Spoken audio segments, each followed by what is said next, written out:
রবীন্দ্র ভবন প্রাঙ্গণে ভারতীয় জনতা পার্টির উদ্যোগে এক যোগদান সভার আয়োজন করা হয়। উপস্থিত ছিলেন মুখ্যমন্ত্রী ডক্টর মানিক সাহা, বিজেপি প্রদেশ সভাপতি রাজীব ভট্টাচার্য সহ অন্যান্যরা। স্মরণকালের মধ্যে বিজেপি দলের জনজাতি মোর্চার আহ্বানে আগরতলার রবীন্দ্র ভবনের সামনে এক সুবিশাল যোগদান কর্মসূচি অনুষ্ঠিত হয়।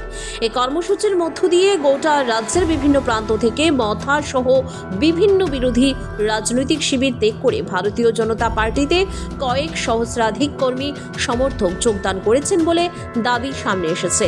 এই কর্মসূচিতে রাজ্যের মুখ্যমন্ত্রী professor doctor Manik Saha, BJP দলের প্রদেশ সভাপতি সাংসদ রাজীব ভট্টাচার্য সহ রাজ্য মন্ত্রিসভার একাধিক মন্ত্রী ও দলীয় বিভিন্ন স্তরের নেতৃত্বরা উপস্থিত ছিলেন।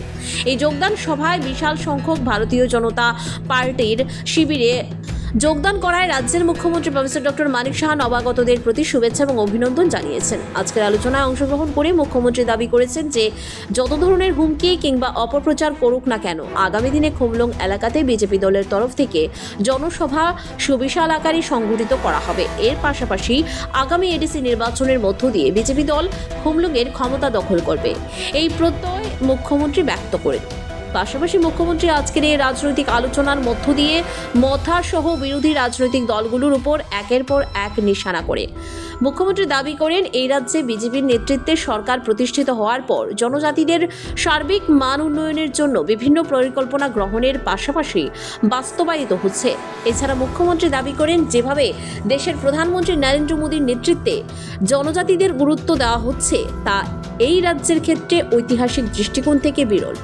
দৃষ্টান্ত হিসেবে যেভাবে জনজাতি সাধারণ ঘরের মহিলাকে রাষ্ট্রপতি বানানো হয়েছে, এই বিষয়টাকে সামনে আনার পাশাপাশি ত্রিপুরা রাজ্যের রাজ পরিবারের সদস্যকে তেলেঙ্গানার মতো রাজ্যের রাজ্যপাল করাটা প্রকৃতপক্ষে জনজাতিদের জন্য সরকার তথা প্রধানমন্ত্রীর দৃষ্টিভঙ্গির বহিঃপ্রকাশ বলে দাবি করেন মুখ্যমন্ত্রী।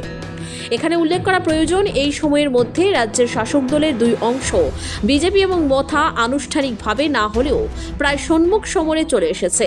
সামনেই যেহেতু এডিসি নির্বাচন, সেই জায়গায় দাঁড়িয়ে আজকের এই যোগদান কর্মসূচি এবং মুখ্যমন্ত্রী সহ বিজেপি দলের অন্যান্য নেতৃত্বদের একের পর এক রাজনৈতিক হুমকি মথা সার্বিকভাবে কি অবস্থান গ্রহণ করে, এটা এখন দেখার বিষয়। ত্রিপুরা রাজ্যের জন্য যারা করে গেছেন, যারা এই রাজবাড়ির থেকে রাজন্য পরিবারের, তাদেরকে আমরা সম্মান করি বন্ধুগণ। আমরা সম্মান দিতে জানি। ভারতীয় জনতা পার্টি গুন্ডা পার্টি না, ভারতীয় জনতা পার্টি মানুষের জন্য কাজ করার পার্টি বন্ধুগণ। আমরা দেখেছি এর আগে গায়ের জুড়ে সিপিএম যে কায়দা কাজটা করেছে, এখন অনেক পার্টি, তার আগে অনেক পার্টি ছিল, এভাবে একের পর এক যখনই প্রতি 5 বছর অন্তর অন্তর নতুন নতুন পার্টি হয় বন্ধুগণ। আর আসলে জনজাতিদের কথা চিন্তা করেন। আমি আজকে আমার অত্যন্ত দুঃখ লাগছে, আমি যখন আসছিলাম বিভিন্ন সময় আমি বিভিন্ন জায়গায় যাই, গরিব, আমি ওদের অসহায় চেহারা দেখি, ওদের চেহারা দেখলে বোঝা যায় ওদের কোন অবস্থায় আছে। এতদিন ধরে ওনারা কি করেছেন ওদের জন্য। যদি করতে হয় সেটা কে করবে? আমাদের মাননীয় প্রধানমন্ত্রী শ্রী নরেন্দ্র মোদীজি করবেন এবং আমাদের ত্রিপুরা সরকার করবেন। আমাদের ভারতীয় জনতা পার্টির সম্মানিত সভাপতি অলরেডি বলেছেন যে ডাবল ইঞ্জিনের সরকার যদি করতে হয় জনজাতিদের জন্য করবেন। এবং আপনারা জানেন যে এতদিন ধরে যে ইউনিয়ন গভর্নমেন্টে জনজাতিদের জন্য কোনো রকম ডিপার্টমেন্ট ছিল না, বিভিন্ন ডিপার্টমেন্টের সাথে যুক্ত ছিল। অটল বিহারী বাজপেয়ীজি যখন